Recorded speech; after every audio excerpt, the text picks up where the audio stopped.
Guys, हे जे तुम्हाला आज माझं बॅकग्राऊंड जे नवीन नवीन वाटत असेल ते नवीन नाही आहे. लता मंगेशकर हॉस्पिटल आहे. इकडे ते मंदिर आहे आणि इकडे हॉस्पिटल आहे. तर काल मी आजोबांना ॲडमिट केलं आणि बस ॲडमिट केलं. आता त्यांचं ते हरण्याचा प्रॉब्लेम आहे, म्हणजे ऑपरेशन करावं लागतं त्यांना. आता 87ची एज आहे आणि ऑपरेशनसाठी हो नाही चालू आहे. तर आता टेस्ट वगैरे केल्या आहे. हे जे टेस्टवाली गोष्ट आहे ना, हे मी थोडी आणखी एक्सप्लेन करतो नंतर. टेस्ट वगैरे केल्यानंतर आता फिटनेससाठी वाट बघत आहे की फिटनेस जर मिळाली तर आम्ही मंगळवारी ऑपरेशन करू, नाही तर मग वापस पाठवून देऊ, असं काहीतरी चालू आहे. तर ह्या ज्या टेस्ट आहे, आता सांगितल्या त्यांनी 8-9 टेस्ट होत्या. रक्त तपासलं, हे ते वगैरे केलं, CT स्कॅन, नंतर एक्सरे, आणखी बहुत काही, सोनोग्राफी बी केली. तर आता स्टार्टिंगला केली 8 टेस्ट होत्या. 8मधल्या बस बिलिंग केलं आणि आम्ही गेलो CT स्कॅन वगैरे, एक्सरे आणि सोनोग्राफी करायला. ते केलं. त्यानंतर जेव्हा आम्ही ॲडमिटसाठी फॉर्म भरायला गेलो, म्हणजे ॲडमिटसाठी आता कोणता वार्ड नंबर भेटते ते करायला गेलो, तर तिथे काय माहीत पडते की एक तर आम्ही केलीच नाही. म्हणजे एक जे टेस्ट आहे ते बिलमध्येच ॲड नाही केली आहे, तर त्यांनी ते सोनोग्राफी केलीच नाही.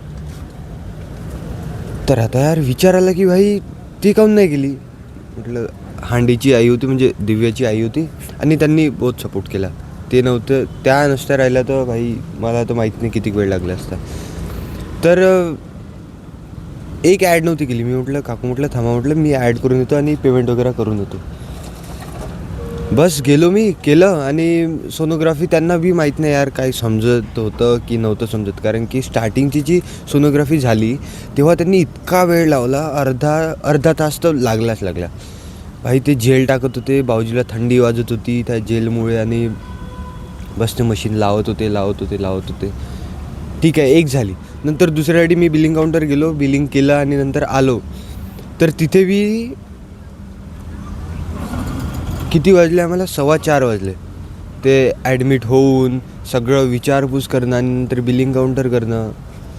नंतर आलो तिथे 4:30 वाजले. तुम्ही म्हटलं हांडीच्या आईला मी पाठवलं, म्हटलं तुम्ही चालला जा, कारण की त्यांना पुष्कळ वेळ झाला होता. त्यांची ड्युटी 11 वाजता संपली होती आणि त्या मी नवीन आहे म्हणून त्या माझ्यासाठी थांबल्या होत्या की नाही म्हणे याला काही कळणार नाही म्हणे, म्हणून त्या थांबल्या. आणि नंतर बस मला तिथे वाजले, त्या गेल्यानंतर डॉक्टरांनी हात लावला पेशंटला 5:45 वाजता. म्हणजे 4:30 ते 5:45 मी टाईमपास केला, काहीच नाही, असंच बसलो होतो. म्हटलं करा लवकर मॅम.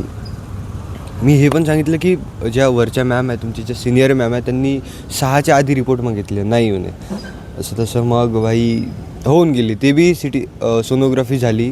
ते USG म्हणून काहीतरी होती, एक USGवाल्याच होत्या ज्या पण सोनोग्राफी होत्या त्या. USGचा तर फुल फॉर्म मला बी नाही माहीत. ह्या होत्या. आणि त्यानंतर झालं, मग आम्ही खाली वगैरे आलो, काही घेतलं आणि नंतर मग वर गेलो.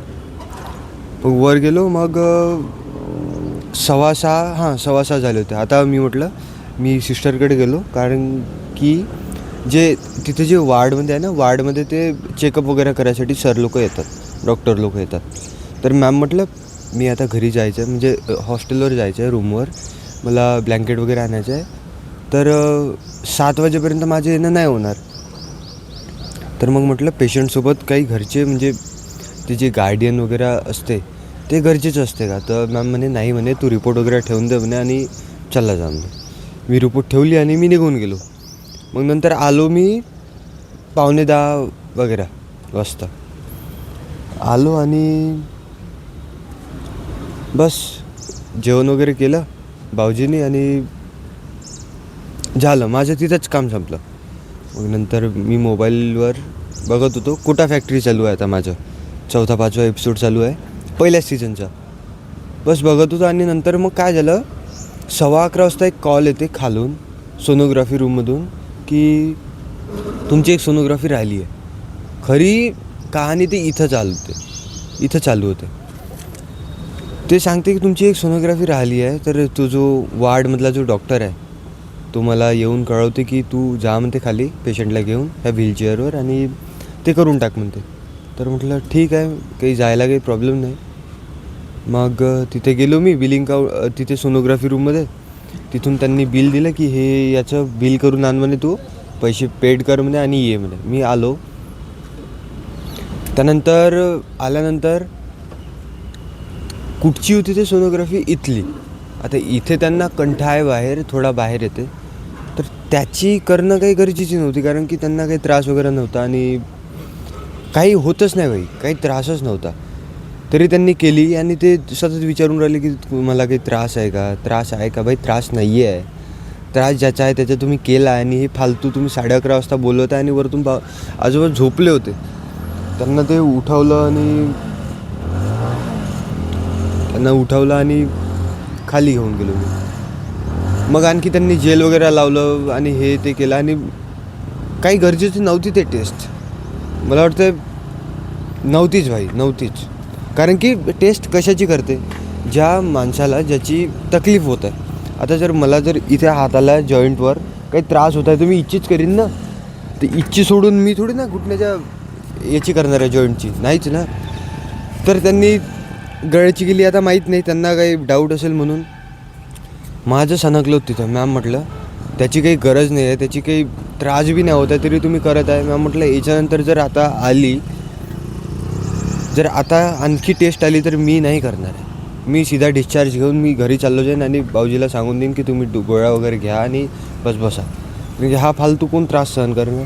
कारण की माहीत आहे का, ते एका टेस्टमुळे नाही भाई. तो 3ऱ्या फ्लोअरवर आहे, जिथे आमचा वार्ड आहे तिथे 3रा फ्लोअर, आणि सगळे तिथं नवीन आहे. 3ऱ्या फ्लोअरवर अलग आहे, सेकंड फ्लोअरवर अलग आहे, फर्स्ट फ्लोअरवर अलग आहे आणि ग्राउंड फ्लोअरवर सुद्धा अलग आहे. तिच्या आता माणूस पागल होऊन राहिला. आणि भाई कालची रात्र बहुत कठीण होती. तरी बी यार एका गोष्टीची चिंता होती की झोप होईन का नाही होणार पूर्ण.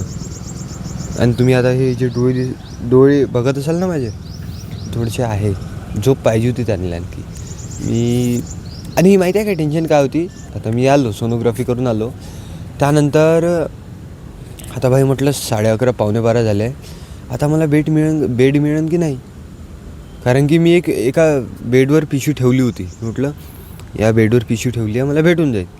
तिथे जाऊन बघतो भाई त्या 3-4 काकू ते साईडला 2 बेड होते, तिथे जाऊन झोपले आणि माझं जो पिशवी होती ते काढून साईडनं ठेवून दिली. जाऊ दे म्हटलं, त्यांनी ठेवली. साईडने एक बेड होता, मी तिथे जाऊन झोपलो आणि बस 11:15 वाजता झोपलो मी, 11:45-12ला. आणि मग नंतर 12 ते 7च्या दरम्यान इतक्यादा काय म्हणते, चाक म्हणते की चेव म्हणते, आमच्या इकडे तर बाई चेव म्हणते. चेव आले की भाऊजी उठले तर असं. कारण की भाऊजीला आजोबाला एक आदत आहे, ते काय करते, जर त्यांना चोराचं स्वप्न आलं ना तर ते अरे बापारे इतके चिल्लावते. स्टार्टिंगला एक वॉल्यूमचे 3 मग दुसऱ्याचे 2-2 3-3 2-2 3-3 असा थोडा स्टेप बाय स्टेप आवाज वाढत राहते. जर त्यांना तुम्ही पहिल्या, दुसऱ्या, तिसऱ्या स्टेपला जर अटकवलं नाही, म्हणजे तुम्हाला त्यांना जर हलवलं नाही असं हाताने, तर तुमचं वाट लागली तिथे. कारण की त्यांची चालू होऊन जाते मशीन आणि अरे बाप रे बकाबक असे बोंबलते, असे चिल्लावते की पूर्ण वाढलं उठून टाकलं असतं. म्हणून मला जाग येत होता. आणि ते 12 ते 7च्या दरम्यान मला कमीत कमी 7-8 वेळा जाग आला की यार हे आहे का, हे झोपले तर असन, हे उठले तर नाही, हे चिल्लावले तर नसन.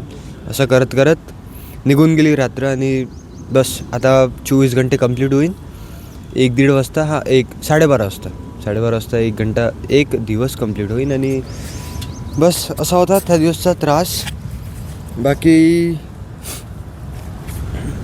बाकी बापरे 9 मिनटाचा बनला हा त्रास नव्हता. हे अशी गोष्ट आहे की जे आपण क्लासरूममध्ये नाही शिकू शकत. 4 भिंतीच्या मध्ये हे गोष्ट शिकू नाही शकत. त्याच्यासाठी तुम्हाला बाहेर निघावं लागतं आणि करावं लागतं. आता आता मी इथं आहो, मला माहीत नव्हतं इतकं असते म्हणून. मी बस त्यांना त्रास होत होता म्हणून मी हो म्हटलं आणि मी निघून गेलो इथे यासाठी. तर आता जाऊ दे, त्रासामधून शिकते भाई, मी इथे शिकत आहो. कारण की हे क्लासमध्ये नाही शिकू शकत आपण. चला गाईज, आता भेटू. आता जाता मी अंदर, करू काहीतरी नवीन.